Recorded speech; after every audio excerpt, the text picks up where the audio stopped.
May mga tanda yan. Ito ay sa kabila L, ito ay N. Pag nakapasok na itong side na to, pindutin nyo lang itong kabila. Ayan. So, pasok natin. Then, pindutin natin sa kabila. Diin. Yung dalawang switch na yan na nilagay nyo. Kung sakto lang yung layo niya, no?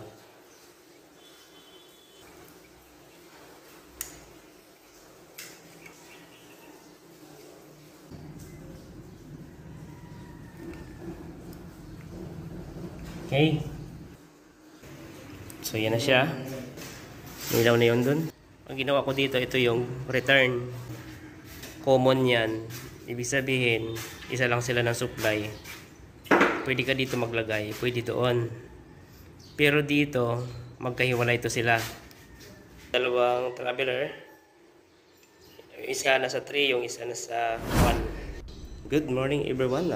Welcome back ulit sa aking YouTube channel. So, andito tayo ulit sa aking project. At ang gagawin ko ngayon ay maglalagay na ako ng mga devices para sa mga outlet at sa mga switches. So, ipifix ko na siya. Ayan, para makita ko kung gaano na lang kaunti ang matitira. So, ito, dito din sa isang kwarto, lalagyan ko na to para at least mabawas-bawasan na yung mga gagawin ko. Then ito sa master's bedroom, try natin mamaya kung tatapos natin ng kalahating araw. So tuturo natin yung basic na pag install ng mga devices, outlet, kagaya nito at mga switches. So itong sa mga switch natin, so simbolin pa ito sa mga switch at outlet natin, pero itong sa outlet mabilis lang ito simbolin, guys. Ayan. So wide series na grounding type yung para sa ating mga outlet. Ayan. So dito sa ating outlet, yan, may nakalagay yan na symbol. Ito. May mga tanda yan. Ito ay sa kabila L, ito ay N, at ito yung symbol niya ground, grounding yan sa gitna. Yan, pagdating dito sa kabila, meron din yan, guys, andun, yung kabila N, ito ay L. So itong dalawang butas na to, konektado yan, kabilaan. Ganon din do, konektado din.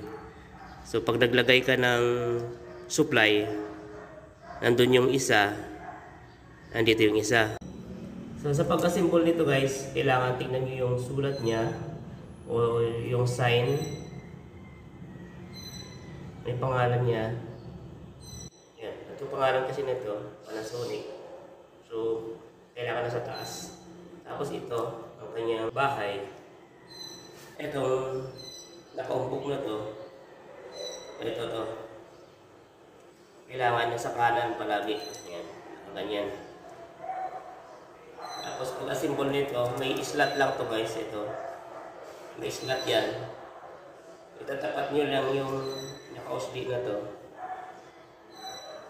Yan. Tapos iswak nyo lang, patagilid mo na.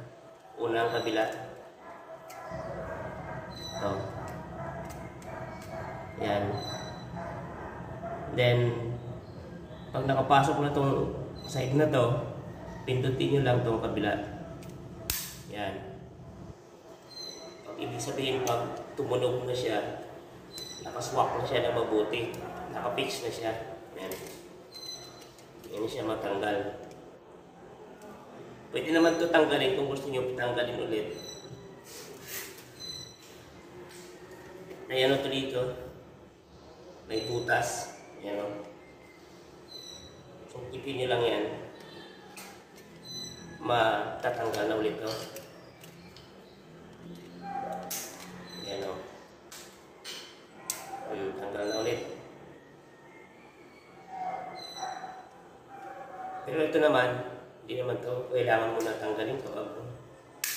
Finish mo na kasi ipakabit ko na siya doon. So ayan, ito, papatayin ko muna, may power pala to sa breaker.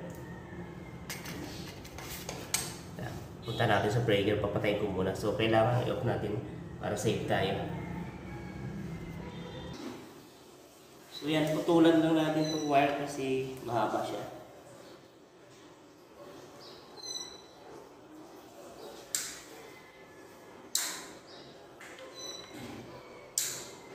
Yung grounding natin dito, kulay pula na 2.0.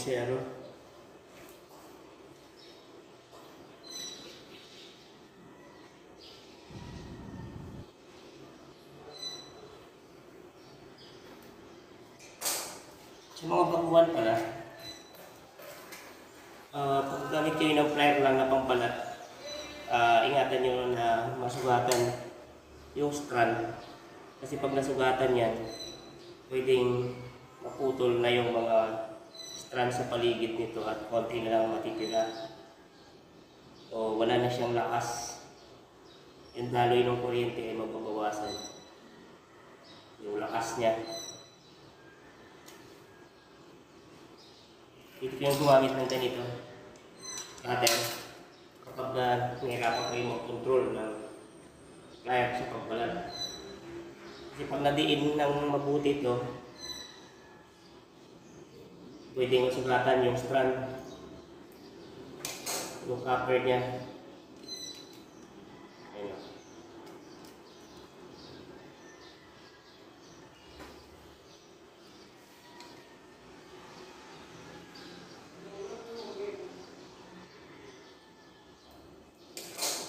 Okay.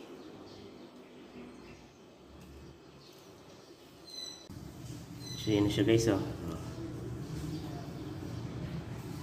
So wala tayong available na kulay green sa grounding, kaya pula ang nailagay natin dyan. So 2.0 lang naman to yung grounding, kaya makikilala naman siya na siya yung grounding.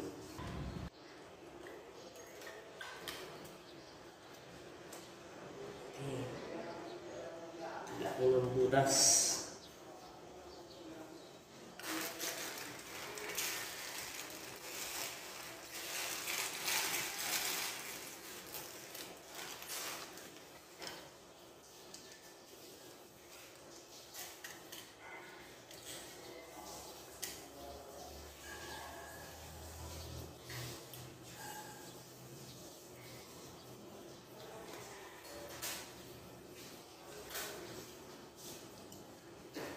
Yung project ko guys ay dito ako natutulog kapag gagawa ko ng mga 2 hanggang 3 araw or mahigit pa para makapagtrabaho ng maaga. At siyempre ang gastos mo sa pamasahe medyo makakatipid ka din, kaya dito ako natutulog. Mga ganon dami ang aking pasok, mga mahigit 2 araw, ganyan. Pwede ka magtrabaho na maaga, then pwede ka mag-overtime. Pwede ako mag-overtime kung kailangan. So sa ako naman, hindi ako masyadong nag-overtime. Hanggang alas 6 lang, alas 6 pa sa akin, mga alas 6:30 ata ang pinakamatagal kong pagtrabaho. Ayun. So may plastic ito, hindi ko muna alisin yung plastic para protection siya sa mga alikabok. Okay. Oh, ayan. Nice na. Oh. So ayan, dyan naman ako. Doon pala sa mga makakita nito aking video at hindi naabutan yung mga una kong upload, bakit may mga mababa at bakit ganito may mga matataas. So yung gusto kasi ng owner ng bahay na to, ang kanyang outlet, ang height ay 90 cm mula sa flooring. Ito 90 cm ito. Ayun ay 30 cm yung mga yan. Ayan, hindi niyan siya naitaas kasi tumapat siya sa bintana. Yung mga tumapat sa bintana ay hindi na niya pinataas. Bali, pinagitna na lang sa sukat ng bintana. Kaya, yan na yan sila. Ito lang ang pinataas, yung mga hindi tumapat ng bintana. Yun. Yung mga yun.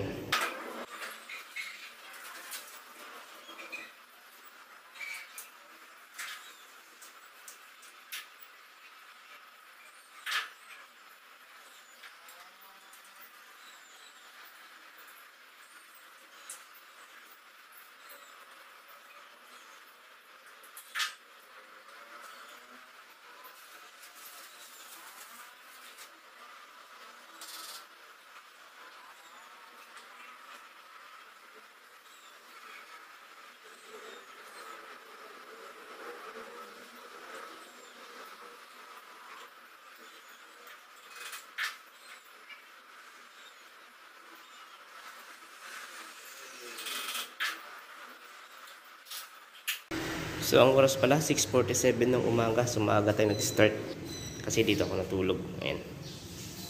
So mamaya update ko na lang kayo kung matatapos ko ba itong second floor buong maghapon.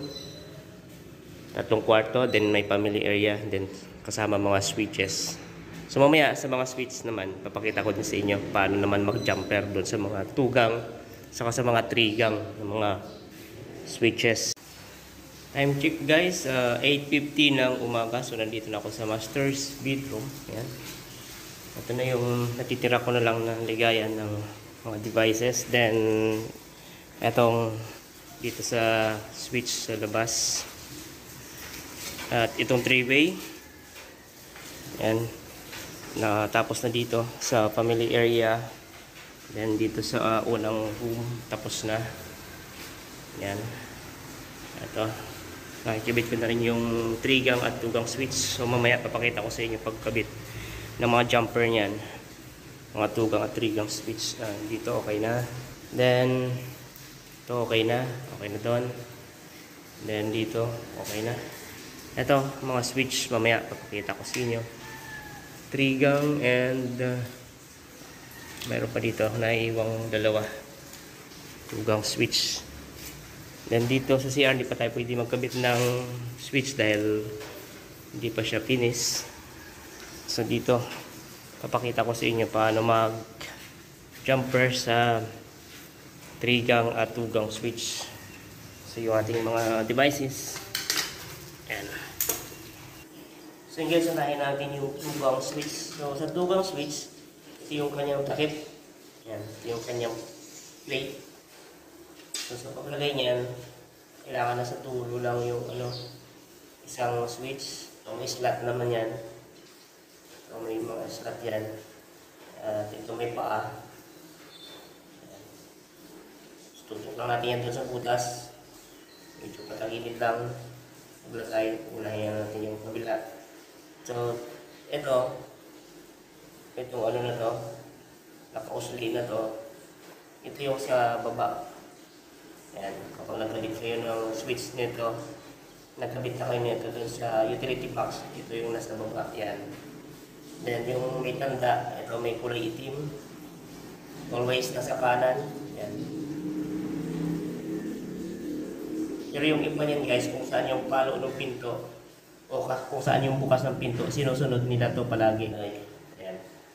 So, pasok natin. Then, pindutin natin sa kabila. Diin. Then yung isa sa dulo, ito natin lagay.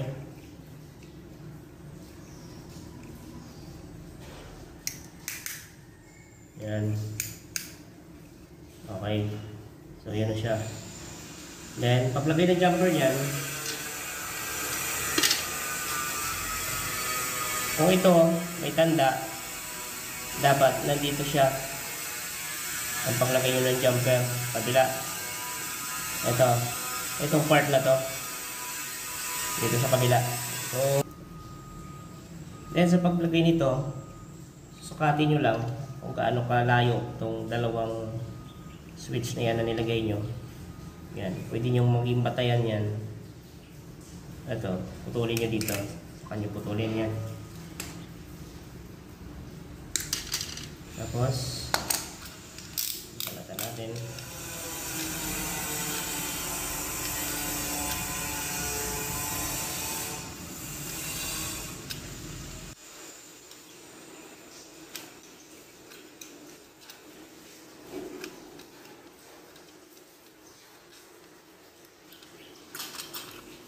Yan, tapos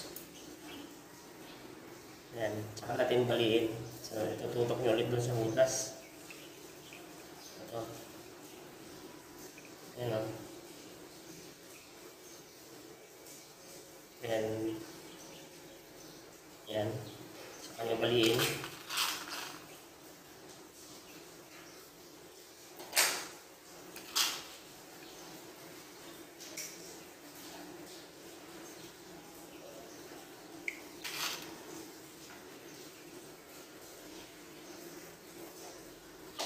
Ayan. So, lagyan natin. Sukar na to. Ayan guys, sakto lang yung layo niya, no? Then, bawal lang.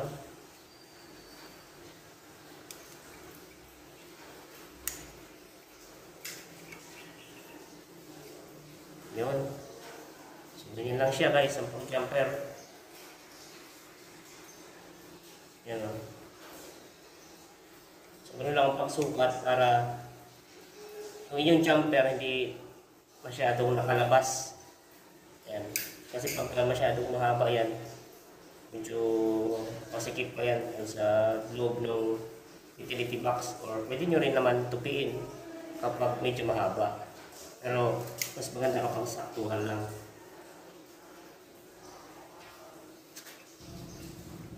So sa trigang switch naman tayo, ito yung kanyang takip. Wala siyang natitirang harang sa gitna kasi tatlong switch ang nalagay. So ganun lang din guys. Lagay na sa tugang. Ito, nasa baba lang palagi. At ito, nasa kanan lang palagi yan. Yan o.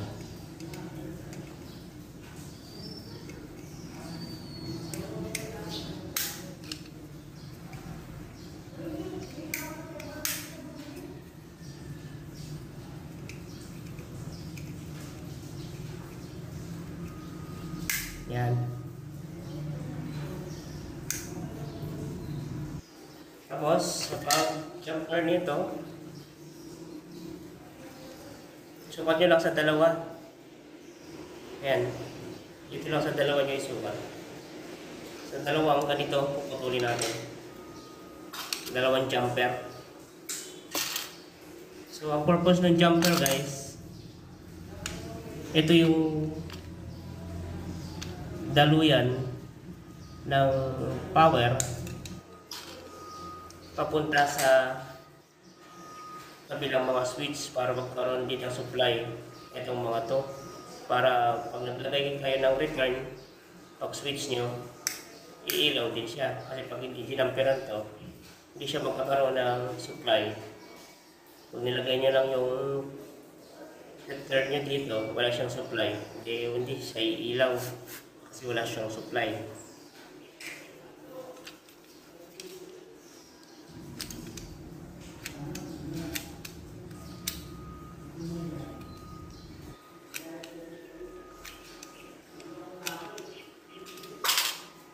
Ayan. So, baliin nyo lang.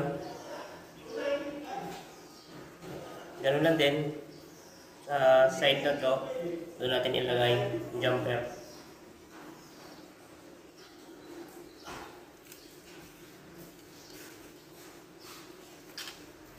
Yos, lumipo ka naman dyan! So, may kausap ako dito eh. Dito, yun o, may kausap ako. Mga viewers ko. Ayan o. Yan siya guys. O. Isa na lang, upo lang. Yun. Ako yung papatuyo, hindi ka kahit yung masingin akong bisa ka eh. Dinagdagan ng trabaho eh, no? Guys, dinagdagan ko yung trabaho ng twin ko. May mga pinutas kasi ako doon na inulit. Dagdag sa kanya trabaho. Ayan ah.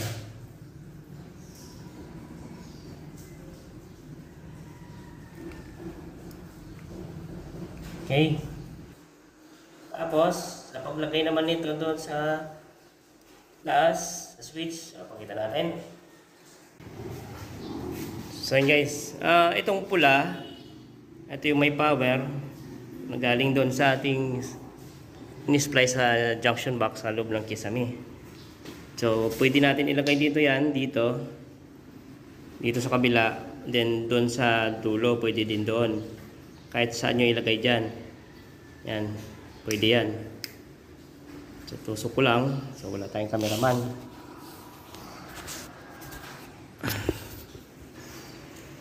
So yan na siya. Then yung isa, uunahin ko tong tinopyang ko kasi ito yung unang ilaw sa may kwarto. Ito siya. Yan.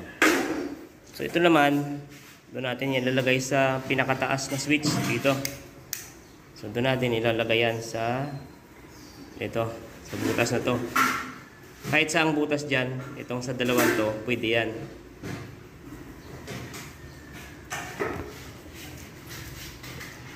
So yan siya. Yan, milaw na. May liwanag na ang buhay. Yan o.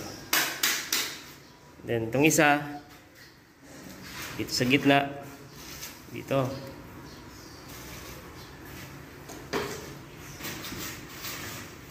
Yan, okay na. Switch natin. Ayan. Milaw na yun dun. Sa may headboard na parte ng kanyang kama. Ayan o. Okay. So isa na lang. Itong isa, para sa center light o kaya ceiling fan. Kung ano man ilalagay niya dyan. So yan na siya. So yan na siya guys. Yan o.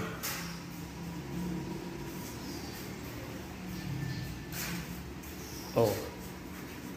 Doon natin nilagay yung para sa sintro ng ceiling. Yan. Tapos ito mayroong tugang. Dito natin ilalagay yung ginawa natin na tugang kanina. Ginawang tugang. Switch. Ito. Tapos dahil wala siyang supply para sa magiging ano niya, line 1. So lalagyan natin dito yan. Susuotan natin dito patagos sa kabila. Para doon naman natin i-jumper sa dito. Or pwedeng i-splice dito. Depende sa inyo kung anong gusto nyo gawin. Pwede i-splice dito. Pwedeng itusok na lang doon. So dahil dalawang ilaw lang naman yan, itusok nyo na lang. Dahil hindi naman malakas yung watts nyan o mahina lang yung watts ng mga ilaw. Ano lang to eh, 12 watts lang yan kada isa. So 24 watts lang yan. So mahina lang. So dito yan natin ipapasok. Pero bago siya ipasok dyan, ilagay ko muna dito. Ito habang wala pang power, ito yung uunahin natin, yung walang power. So ayan na siya guys, nailagay ko na siya. Ito.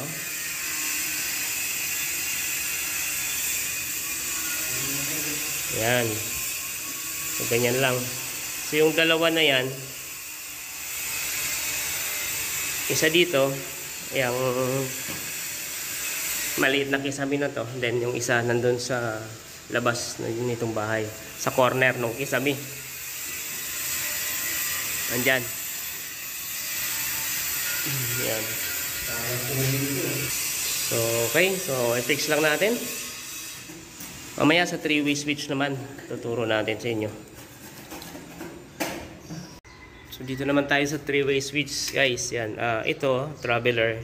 Ibig sabihin yan, patawid lang to papunta doon sa isang 3-way switch sa ground floor. Ito kasi nasa second floor ito. Ayan. At dito yung ilaw niyan sa tapat nitong hagdanan. Ito, ang ginawa ko dito, ito yung return. na pumunta doon, kapartner nung line 2 na nandun sa drop ng ilaw. Itong itim, nandun sa loob, dumiretso pa baba. Yan yung may power. Ayan, magiging kapartner yan doon nung dalawang traveler na pinapunta natin dito. So, unahin muna natin kabit to.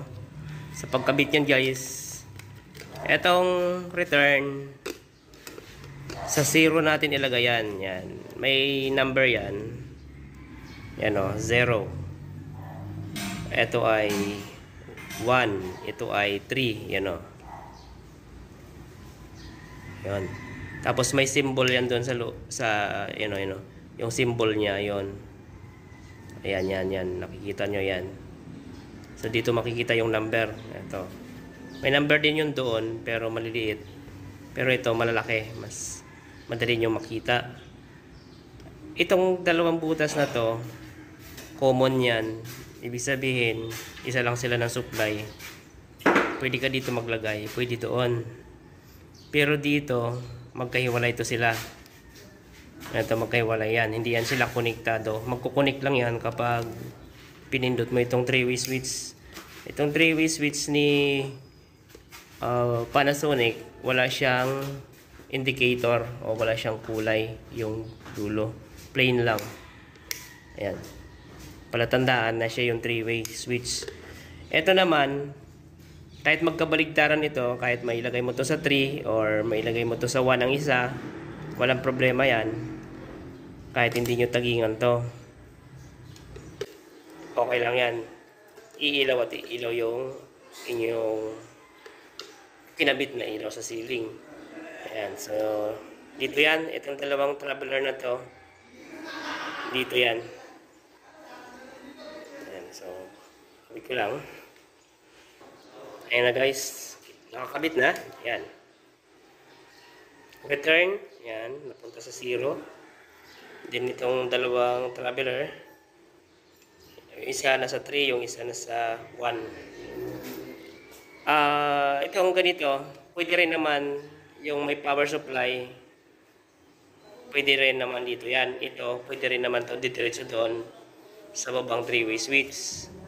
Halimbawa, yun o, yung itim na yon, pwede rin dito yan. Itong return, pwede rin yan diretso doon sa baba. Parehas lang ang tinatakbuhan o pinapasukan nung return sa kanong line o yung may power. Ito, parehas lang ang pinapasukan yan. Kaya pinababa natin yung isa para maging kapartner naman ng traveler doon sa isang 3-way switch sa baba. Yan. Okay. So mamaya papakita ko sa inyo doon sa baba naman. Tingin ni Tita kayo, mahilang nila lang. So guys, kabit natin itong isang 3-way switch dito sa ground floor. Bali, ang gagamitin natin dito, 2 gang na switch. Isa yung single switch para dito sa ilaw na to. Yan. Pag-akyat ng hagdan. Hindi siya nakasama sa 3-way. Ito. Ibubukod natin siya. Pero hindi tayo magkakaroon ng jumper para sa magiging supply nito kasi mag-iba sila ng circuito. Ibig sabihin, mag-iba sila ng circuit breaker na pinuntahan. So ito, papasok lang natin yan. Kagaya yung nakikita yung mukha dyan dito sa baba na to na switch. Tapos yung 3-way dito lang. So itong may power, yon sa 0 natin nilagay doon. Ayan. Tapos ito dito na sa taas.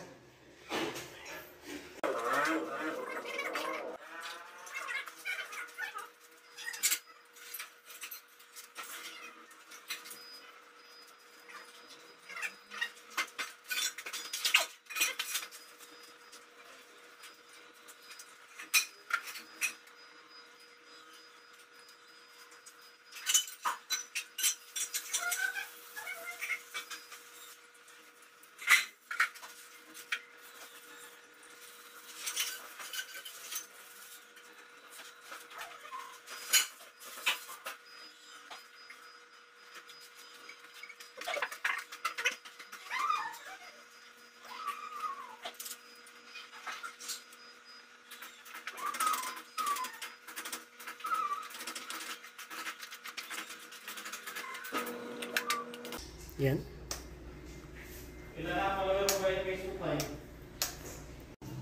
So yun guys, natapos natin ng 3:30 kanina yung ating paglalagay ng devices. So may mga area na hindi pa pwedeng lagyan. So yan, isa, dalawa, tatlo, apat dito sa kwarto na to. Yan. At yung isang 3-gang switch at isang 2-gang switch. Pagdating dito sa kabilang kwarto, outlet dito. Yan, isa, dalawa, tatlo, apat. Yan. Tapos isang 3-gang switch din at isang 2-gang switch. Dito sa CR, hindi pa tayo nakapaglagay dito ng switch saka outlet kasi nga ito kulang pa tiles. Then ito kulang pa sa masilya. Mamasilyan pa to. Then meron pa ako doon. Ikukunik ko na lang yan papunta dito. Okay. So dalawang outlet pa bali to dito. Yung isa para to sa water heater. Then ito countertop outlet. Then dito sa family area isa sa bintana. Ayan, may power na yan guys. Then dito sa loob sa dalawa. Yan, tatlo. Then may 3-gang switch at 2-gang switch din dito. Yan, mga umiilaw na to. Yan o. Yan. Yan, then dito sa labas 2-gang switch. Yan, para dito yan o. Tapos yun. Yan. Yung dalawa na to sa labas, then doon sa sulok, then ito abang para dyan sa area na yan. Then itong 3-way switch natin. So punta tayo sa baba.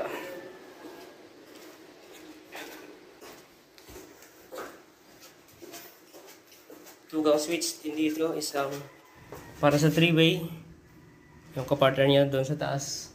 Then ito ilaw dito. Yan, okay na siya. Dito kulang pa. Ito kasi gagawin ko pa to ng home run. Wala pang home run yan. Then yun, ayusin ko pa yan pagbalik. Then ito CO din doon sa, then dito okay na sa dito dalawang 2-gang switch din. Yan. Yun. Tapos yan. Yan. Yung isang switch para dun sa ilaw sa labas. Yan, dito. Yan, meron na tayong nilagay na switch dito sa CR o sa powder room. Itong ground floor, then isang countertop outlet. So wala pang ceiling, antayin na lang natin yan magka-ceiling then para makapaglagay tayo ng ilaw. Then dito. Okay na dito. Dito. Yun. Yung isa nandun. Oh. Then isang 3-gang switch lang ang ikabit natin dito. Yan. Umilaw na rin to. Yon. Isa dito. Okay. So mga center light na lang halos at panel board ko wala pa. Ito. Yan. At dito. Yan ang kulang ko. Tapos yung dito sa labas. Ayan, to. Antayin ko na lang to kasi magkakaroon to ng bubong. Papunta dito. Ayan. Then abang nung tangke ng tubig. Isa para sa kanyang water pump. Yan na lang yan. Halos ang kulang dito sa baba. Yan lang ang ating gawa ngayon. So guys, hanggang dito na lang yung ating video. Maraming salamat sa patuloy na pagsuporta sa aking channel at sa channel namin ni Arman. See you po sa susunod na mga video. God bless.